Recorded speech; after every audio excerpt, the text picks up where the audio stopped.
Meu nome é Olavo Luiz Pimentel de Carvalho.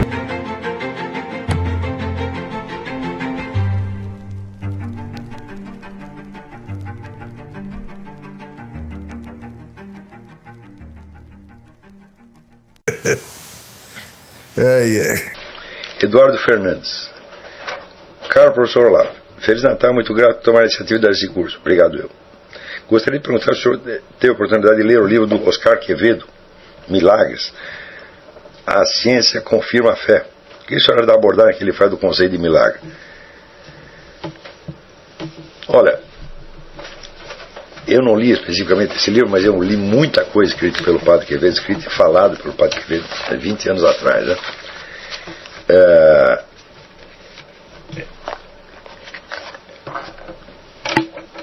Eu falei alguma coisa sobre o conceito de milagre na primeira parte da aula. Eu levantei o problema. Se nós definimos milagre como aquilo que viola ou rompe com as leis naturais supostamente conhecidas pela ciência, então antes de ser formulada a ciência moderna, ninguém poderia saber o que é um milagre. E, no entanto, todas as pessoas que foram objetos ou testemunhas de milagres sabiam que eram milagres. Então, nós vemos que o conceito atual com que se lida de milagre não é um conceito objetivo, é um conceito, vamos dizer, por comparação, né, com um objeto completamente contingente e desnecessário, na verdade, né? Então, vamos definir o milagre de uma outra maneira. O milagre é a ação da onipotência. Essa ação da onipotência não depende de que exista uma ciência, entre aspas, para compará-la. Tá certo?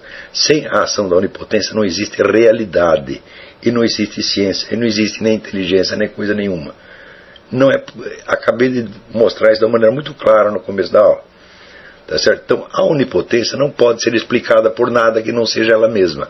E a onipotência, ou possibilidade universal, é a condição da possibilidade da existência de qualquer coisa. Eu não vejo como isto possa ser confirmado ou negado por uma parte daquilo que resulta dela mesma. Quer dizer, uma parte dos seus efeitos remotos vai servir de padrão de comparação para a fonte da totalidade. Isso é tão absurdo e tão metodologicamente tão inviável. Assim, que o simples fato de levantar esta questão,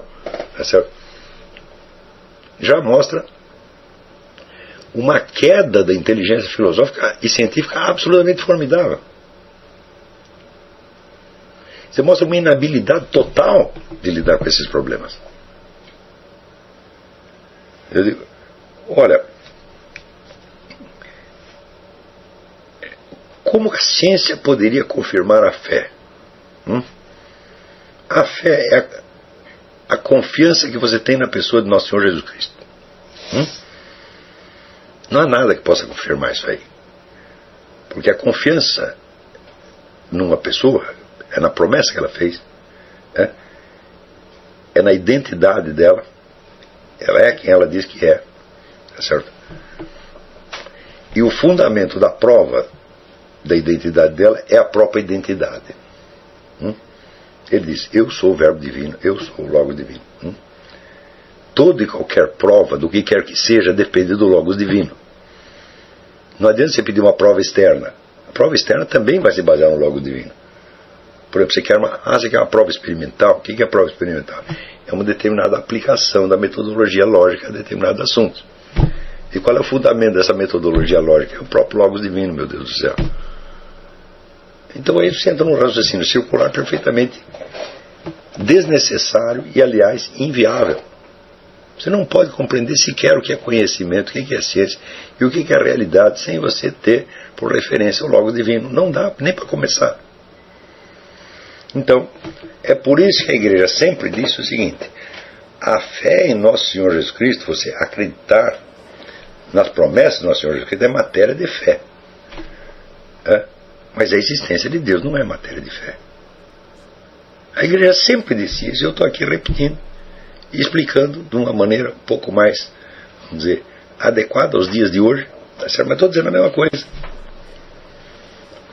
Agora, o que aconteceu foi que o sucesso, pelo menos aparente, da ciência moderna, que o pessoal traduz, vamos dizer, identifica como sucesso da tecnologia, eu já expliquei 1000 vezes, que pouquíssima coisa da tecnologia depende dos avanços da ciência, mas ao contrário, a ciência depende da tecnologia. Já expliquei também que nenhum desses avanços da tecnologia, nenhum, jamais dependeu de qualquer pressuposto ateístico. É impossível. Você vai dizer que o sujeito, né, ele criou um avião, ele criou uma vacina, né, ele criou um reator atômico baseado na premissa de que Deus não existe. E como fazer isso? Isso é impossível, meu filho. Então, o que a tecnologia moderna depende do ateísmo, depende nada, não deve nada a ele. Totalmente independente. E até independente do que se chama ciência no nível teórico. Né? Mas, como popularmente, né, a imaginação popular alimentada pela mídia imbecil, as pessoas acham que a tecnologia moderna deu alguma força argumentativa, né, contra os milagres e contra a fé. Né? Então, alguns padrecos, assustados, começaram a tentar interpretar a sua religião nos termos da ciência moderna. O que é uma besteira fora do comum. Não precisa fazer isso. Não precisa e não deve.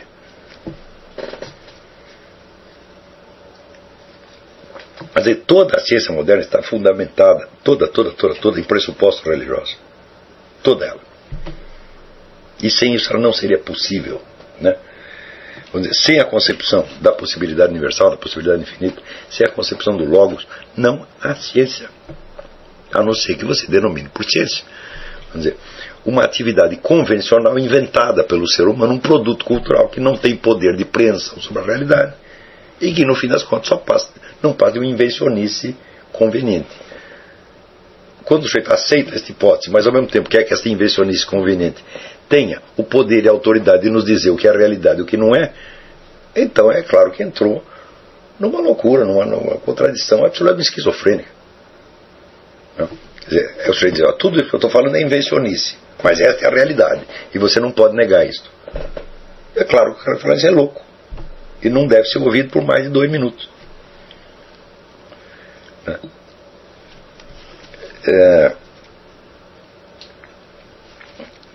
Então, o livro do Padre Quevedo é só um dos milhares de livros que tenta expor conteúdos da religião cristã nos termos da ciência moderna. Eu digo, para quê? Se essa ciência daqui a pouco vai ser derrubada, aí vai vir outra. Que perda de tempo é essa? Não é possível você demonstrar nada da fé pela ciência. Não é possível e nem preciso. Por quê? Eu vou lhe dar um exemplo.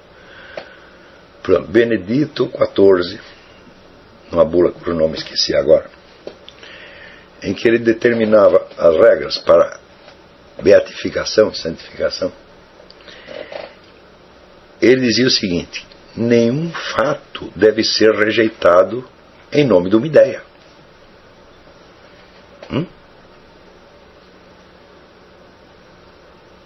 Não é certo isso? Não é um preceito científico? Agora, alguma ciência pode se orientar por isso? Digo, nenhuma pode. Porque, vou repetir, a ciência começa delimitando um campo de fenômenos conforme a sua adequação possível a uma constante hipotética. Portanto, o campo de investigação da ciência não é a realidade concreta. É um recorte já predeterminado. Então, ela não pode aceitar qualquer fato, ela só pode aceitar os fatos que são compatíveis com os métodos de investigação que ela criou para confirmar tais ou quais constantes. Então, o que é que alguma ciência tem a dizer sobre qualquer fato concreto? Zero. Nada.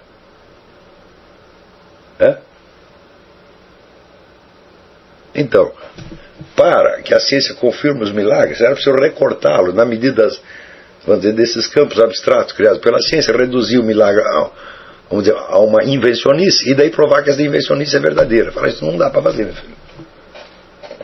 Por exemplo, eu vou te dar um exemplo. As hóstias que sangram. São milhões de hóstias que sangram. Existe mais depoimento e prova de hóstias que sangram, né, do que existe da existência do Olavo de Carvalho. Entendeu? Então, eu sou mais irreal do que as hóstias que sangram. Né? Agora, que ciência que vai estudar isso?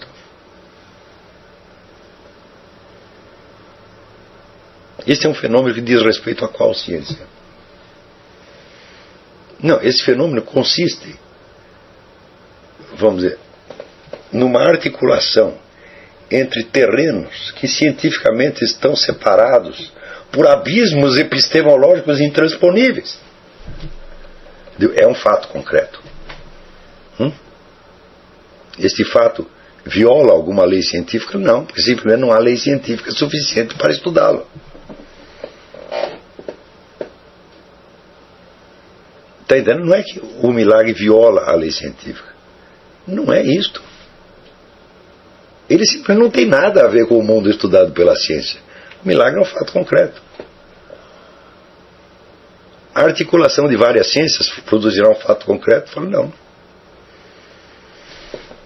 E a perda da noção de fato concreto é um dos fenômenos característicos da modernidade.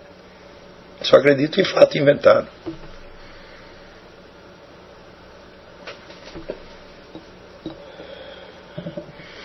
Veja, o que os cientistas podem confirmar quando eles estudam fatos miraculosos são dúvidas que eles mesmos levantaram relativas à sua ciência.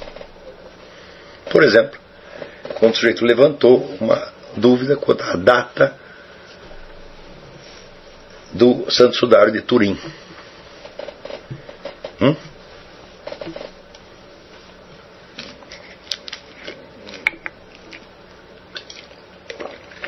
Vamos supor, daí o sujeito mediu e falou, não, isso aqui não pode ser autêntico porque isso foi produzido no ano 1200.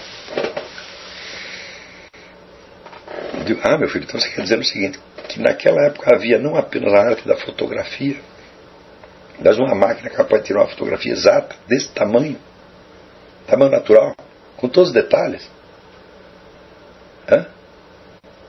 Cadê essa máquina? Então, quer dizer, do ponto de vista daquela ciência da datação, por teste de carbono 14, o resultado a que você chegava era um absurdo. Então, o que o sujeito deveria dizer? Olha, a minha ciência não tem nada a dizer sobre tudo isso, porque eu tentando resolver um paradoxo, eu cheguei no outro paradoxo maior. Mais tarde, o mesmo sujeito que fez esse teste, ele confessou que ele estava enganado. Então, bom, então volta tudo o que era antes. Você não tinha explicação para o Santo Sudário de Turim e você não terá jamais. Porque cada ciência existente só pode estudá-la sob um determinado aspecto abstrativo. E como é que esse aspecto abstrativo se encaixa dentro, vamos dizer, do fato concreto real chamado Santo Sudário de Turim? Esse encaixe é altamente problemático, como nós vimos nesse mesmo exemplo.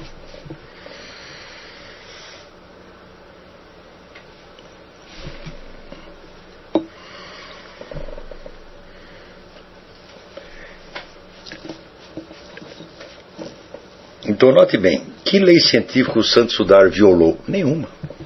Ele não tem nada a ver com nenhuma lei científica. Ele é uma manifestação da onipotência, uma manifestação concreta da onipotência. Se você nega esses fatos, então você não quer conhecimento da realidade, você quer apenas uma carreira acadêmica e a obediência aos seus coleguinhas. Você não quer conhecimento. Você está negando já todo e qualquer fato que não se enquadrem nos parâmetros da sua ciência. Mas os parâmetros da sua ciência são, por definição, seletivos e abstrativos. E você não pode viver com base neles nem um único minuto.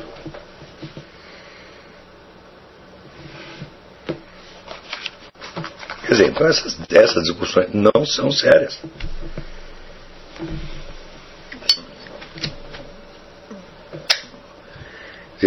A ciência do milagre tem que ser, vamos dizer, uma ciência fenomenológica do fato concreto. Não tem outro jeito.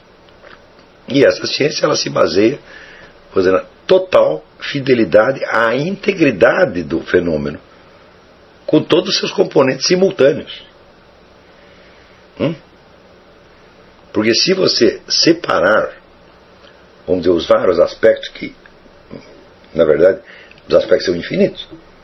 Você separa meia dúzia, de bom, nenhum desses em si mesmo constitui um milagre. Porque a onipotência só age no mundo concreto, meu filho.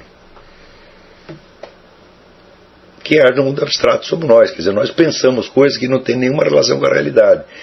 Deus não pode fazer isso. É uma limitação de Deus. O que Deus pensa é a realidade. Ou é realidade, ou é possibilidade infinita. Então, por exemplo, quando você pega no milagre de Fátima, eu digo, bom, meu filho, então você vai ter que inventar uma ciência que articule, né, aquele movimento do Sol, né, com a previsão da guerra seguinte. Como é que você faz isso?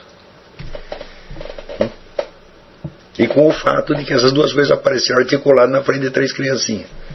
Que ciência vai estudar isso? Não tem ciência para isso, pô. Não tem e não existirá jamais. Agora, as pessoas esquecem o seguinte: acima da ciência tem um treco chamado realidade. A realidade implica a responsabilidade, implica a resposta real de seres humanos reais, a situações reais, e não tem nada a ver com aquele mundinho fictício que você estuda na academia, meu filho. Aquilo é coisa de, o que se chama de conhecimento, é tudo brincadeira de criança. Não é um conhecimento, vamos dizer, que implique uma total responsabilidade humana. Pelo simples fato de ser investigações, estão sempre abertas a hipóteses. E se um cientista jura, aposta a vida dele na hipótese, já não é mais uma hipótese. É uma fé integral.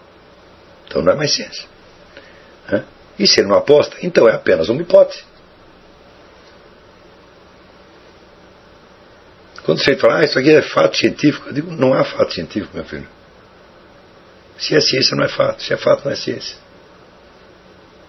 Ciência só estuda relações entre entidades abstratas. Essas relações em si podem ser verdadeiras, mas não fatos.